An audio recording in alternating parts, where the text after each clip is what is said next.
बहुत बेवकूफ़ बना लिया आपने देश को, और बहुत ही मूर्ख बना लिया आपने देश को 6 साल से, जो आपने बल्कि 7 साल हो गए। और इस देश को जो आपको मूर्ख बनाते हुए आप जिस तरह झूठ बोल के सत्ता में आए, जिस तरह के गलत प्रचार करके लोगों को लुभावने भाषणों से आपने जिस तरह लोगों को मोटिवेट किया, कन्विंस किया, वो एकदम ही अलोकतांत्रिक, वो भी ढंग अलोकतांत्रिक है। जो आपने झूठ बोला कि 15 लाख रुपए सबके खातों में जाएंगे, विदेशों से काले धन आएंगे, आपने तरह तरह के खेल खेले, नोटबंदी की, जीएसटी लोगों पे ठोका आपने ये जो टैक्स ठोका, कभी इसका आप विरोध करते थे, और आपने तरह तरह के झूठ बोल करके सत्ता में आए 2014 में, और पूरे हिंदुस्तान को शायद ये ना मालूम हो कि आप कौन हैं। आपकी सच्चाई और हकीकत बताने के लिए ही मैं बार बार वीडियोस बनाने की कोशिश कर रहा हूँ, लेकिन आपका साथ तो गूगल भी दे रहा है ना। आजकल डील हो गया है उससे भी, व्हाट्सएप, गूगल मैसेंजर और सारे सोशल मीडिया के जितने ऐप हैं आपका साथ दे रहे हैं। लेकिन ये सच्चाई मैं पूरे हिंदुस्तान को बता के रहूँगा कि आप कौन हैं हकीकत में, और आपका ये संगठन क्या है, आरएसएस, जिसने कि अंग्रेज़ों से माफ़ी मांगी थी, जिसने पूरे देश को बरगलाया था, तो पूरे देश को धोखा दिया था, उन स्वतंत्र सेनानियों को, उन आज़ादी के तमाम उन आज़ादी के मुजाहिदों को आपने धोखा दिया था, आपकी आरएसएस संगठन ने। और सावरकर और गोलवलकर ने जिस तरह माफ़ी मांगी थी अंग्रेज बहादुर सरकार अंग्रेज बहादुर सरकार से, और कहा था कि हमें आज़ादी नहीं चाहिए, हमें तो सिर्फ मुसलमान नहीं चाहिए, दलित नहीं चाहिए, सिख नहीं चाहिए। वो सपना अब आपका पूरा होने जा रहा है। ठीक है, कोई बात नहीं। देश को हिंदू राष्ट्र बनाने की जो घटिया कोशिश है, नाकाम कोशिश है, क्योंकि ये देश हमेशा सेकुलर रहेगा, था भी, अब भी है और रहेगा ही। अब आप लाख कोशिशें कर लीजिए, देश को तो आपने एकदम पूरा बर्बाद ही कर दिया। देश एकदम बर्बादी और तबाही के क्लाइमेक्स पे पहुंच गया है, फिर भी आप मान नहीं रहे हैं। आपने ये दोबारा ये जो किसानों के प्रति काले कानून ला करके जो आपने जो देश को लूटने की कोशिश की है, तमाम उन अपने कारपोरेट आकाओं को, जो आपके कारपोरेट आका हैं, अंबानी और अडानी और जितने भी चंद पूंजीपति हैं, जिन्होंने आपको चुनाव में 2014 के चुनाव में मदद की थी, आप उनके कर्जे उतारने के लिए, उनके एहसानों को उतारने के लिए आप तरह तरह के गंदे खेल जो खेल रहे हैं, किसानों को जो गंदे नाले में आप ढकेलने की कोशिश कर रहे हैं काले कानून ला करके, एपीएमसी मार्केट को जो ख़त्म करने का मनमोहन सरकार और कांग्रेस सरकारों की जो अच्छी देन है, उसको झुठलाने की जो कोशिश कर रहे हैं।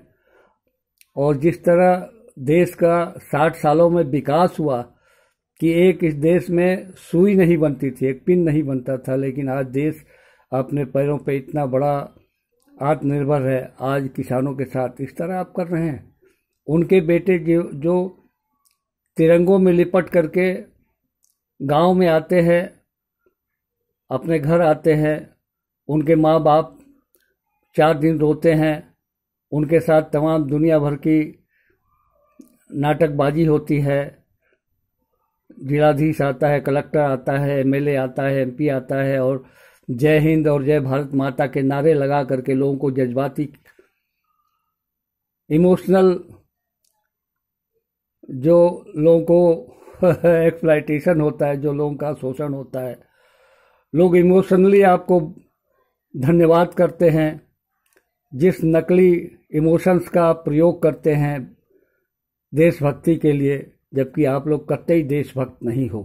ये सच्चाई पूरे हिंदुस्तान को बताऊंगा कि आज़ादी की लड़ाई में आपने क्या किया था।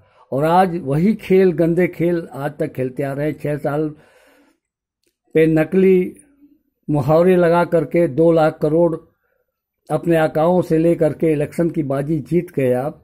और 19 में फिर दोबारा आप ईवीएम मशीनों में चिप डाल करके, उसमें प्रोग्रामिंग डाल करके आप किसी भी पार्टी को वोट देने वाला कमल में चला जाता है। उसका मुहर, उसका वो वाला खेल आपने बहुत घिनौना खेल करके फिर दोबारा सत्ता में आ गए, बड़े बहुमत से आ गए। आपने बड़ा कमाल के खेल खेलते हैं। दुनिया ये जानते कि बहुत ही बड़े आदर्श पुरुष हैं, भगवान है नरेंद्र मोदी जी, लेकिन आप कितने महान हैं वो कई 30 सालों से जो है गूगल बता रहा है। गूगल के सर्च में है आप, और गूगल के सर्च में आप number 1 criminal of India in world है, जो गूगल को धमका करके आपने इस सत्य को बदलने की कोशिश की है, लेकिन आप कामयाब नहीं होंगे। और ये किसानों को के हाथ जो बिल में हाथ डाल दिया है ना, जो मधुमक्खी के छत्ते में को छेड़ दिया है ना आपने, किसानों के साथ जो आपने किया है, उससे तो आप एकदम समझ लीजिए कि आप बड़े खराब घर दावत दे दिया आपने।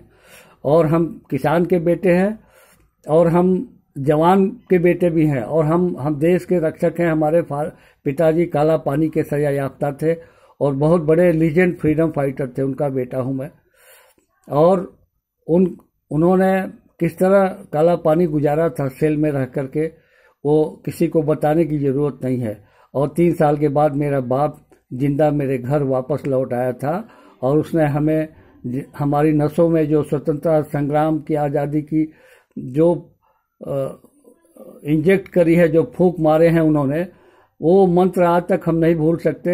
एकदम सच्चे सिपाही थे मेरे पिताजी, और आज हम भी इस देश के सच्चे सिपाही हैं। और उस देश को जिसको हमारा पूरा परिवार तबाह हो गया था आज़ादी के लिए, उस आज़ाद देश के साथ तुम खिलवाड़ कर रहे हो नरेंद्र मोदी, शर्म नहीं आती?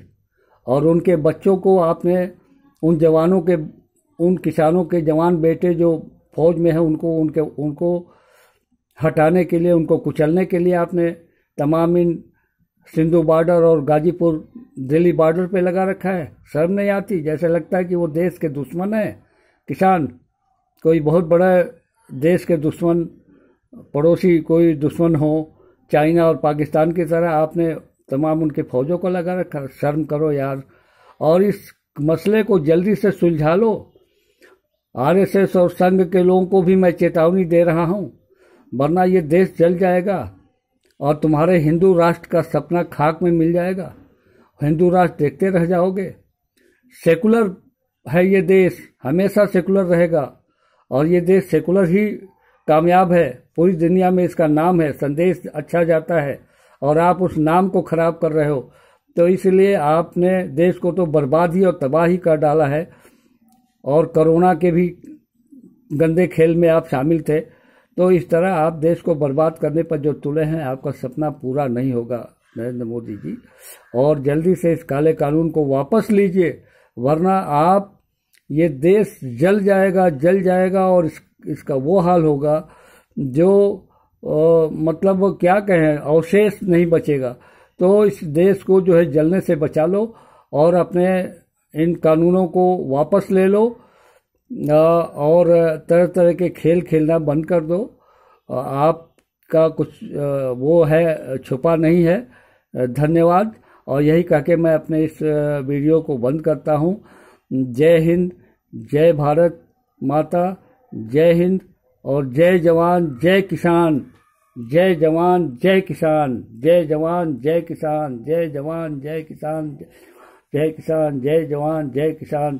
धन्यवाद दोस्तों, मेरे देशवासियों। इस वीडियोस को आप ज़्यादा से ज़्यादा शेयर करें और देखें, यही मेरी आपसे प्रार्थना है।